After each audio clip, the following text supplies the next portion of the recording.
Hello, West Ham Network. It is Holly, and I hope you're well, or as well as you can be when watching 22 men run around a football pitch. That's probably just mostly ruined your weekend. But today's game, it was always going to be a test, and unfortunately, today it has been one that we have failed. Villa have been playing very well this season, and they had a point to prove coming up against us. And while we did start fast and it looked optimistic for a little bit of time, we couldn't match them, and we have ended up losing 4-1. Now, we're going to be running through 5 things that we have learned from the Villa versus West Ham game tonight, and I'm interested to hear your thoughts. So comment on anything else that you've taken from the game, what you want us to do differently moving forwards. I have a feeling that one of it might be with a certain person starting differently up front, as well as, any changes that you'd make and what your main talking points were, I suppose, from the game. If you like this video, please give it a thumbs up and leave us a comment so that we can keep growing the channel. And if you're new around here, hit that subscribe button because it is a load of fun on the West Ham Network channel. Even when we lose, hopefully you like this video, making it fun. We wouldn't want you to miss out.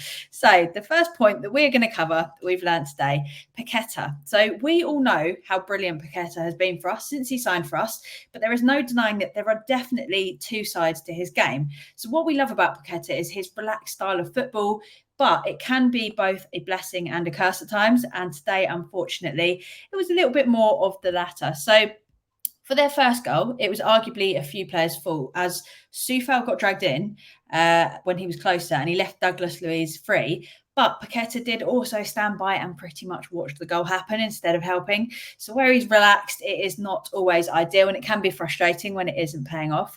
Then for their second goal, Paqueta had the option to play quite a few different easy balls, but he chose to play a very sloppy ball back into our own box. They got the ball. Alvarez had no time to react, caught the player, and they were awarded a penalty. So it's obviously pretty frustrating when a player seems so relaxed when you're under so much pressure. And that is why he plays well, because he basically spends most of the game dancing with the ball. And when it plays off, it's beautiful to watch. But when you are losing and when you're struggling, hard to watch. That is the problem with the calmness on his ball, is that we do lose possession easily at times.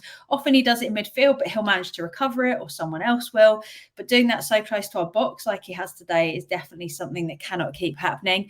The main thing for me is just don't do it next to our box. It's too risky. As talented as you may well be and as exciting as it may well be when he does cut back and do these incredible skills, please, never ever do it next to our box again. So the second point, it is becoming really obvious that we struggle after half-time massively. It feels like our opponents always come out firing on all cylinders, and we're almost surprised by that, and it takes us aback. So today, Villa scored in the 51st minute, but this isn't the only time that mistakes have cost us early in the second half. We have made quite the habit of this, actually. So Newcastle scored in the 57th and 62nd minute against us. Freiburg scored in the 49th. Liverpool scored in the 60th. Paqueta scored in the 47th. And City scored in the 46th. So this means that in our last 6 games where we've conceded at all, a goal has come very shortly after the break. So this is something that we need to cut out of our game. The main reason being, obviously, we don't want to be conceding, but it kills momentum very, very quickly. And it makes it so hard for us to come back from for the second half. You hope you're going to come out, get an easy goal, get a nice early goal as well, and get in the other team's head. But it seems to keep being the other way around at the moment, meaning we're basically just making it a lot harder for ourselves than we actually need to. The third thing I've taken from tonight, momentum. We know it matters. So when Bowen scored, we improved significantly. In fact, in the 12 minutes following his goal, Villa had no shots or touches in our box, while we had 3 shots, 1 on target and 4 touches in their box, as well as keeping 67% of possession. So finally, when we're on the front foot, it does really work well. Unfortunately, this obviously changed back before long and we conceded. We seem to really struggle with how quickly they were playing on the break today. As we saw, quite a few of their goals were only one missed touch and a couple of little passes or long balls. And next thing you knew, the ball was in our net. In other news, a little bit of positivity. Bowen is on fire still. So there was a nice bit of play leading up to our one and only goal. Bowen took his chances with the shot. He got lucky. There was a little bit of a deflection, which directed the ball a little bit more into the corner. But he created a chance. He took it perfectly to make it 2-1 at the time. So he has now scored in the first 5 away games in the Premier League season on the bounce, making him the 3rd player in history to do this. Henry and Salah are the only 2 that have also achieved this previously. And this was also his 100th senior club football goal. So even when we have had a shocker like today, Bowen is still performing consistently, which is brilliant to see. That's how I did that mistake. In my head, I was like half a sentence ahead of myself. Brilliant to see, because as we know, he's committed his future to the club. And to have someone that is just ambitious and always fighting for it is important. We know there are always goals there from him.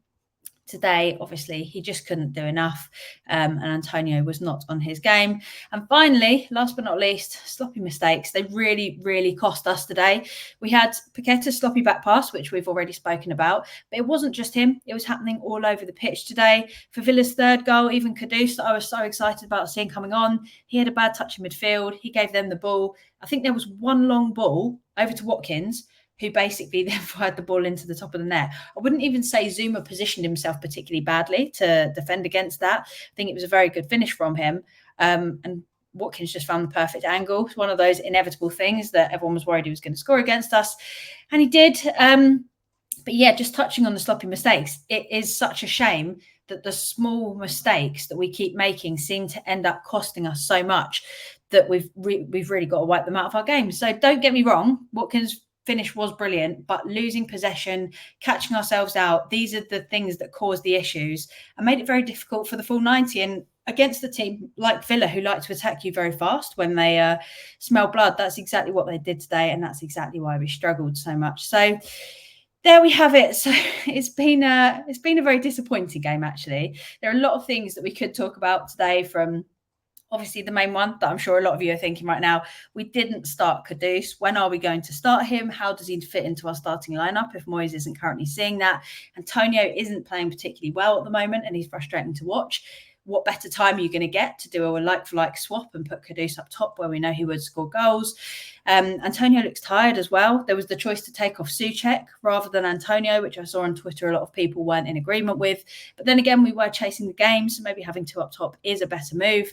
But it didn't pay off. Or why we just didn't link up well tonight, or why quite a few players just seem to be off their game with little touches and maybe being a little bit overconfident with assuming that we will take the ball down well, and not caring which players might be nearby from Villa to snatch the ball away.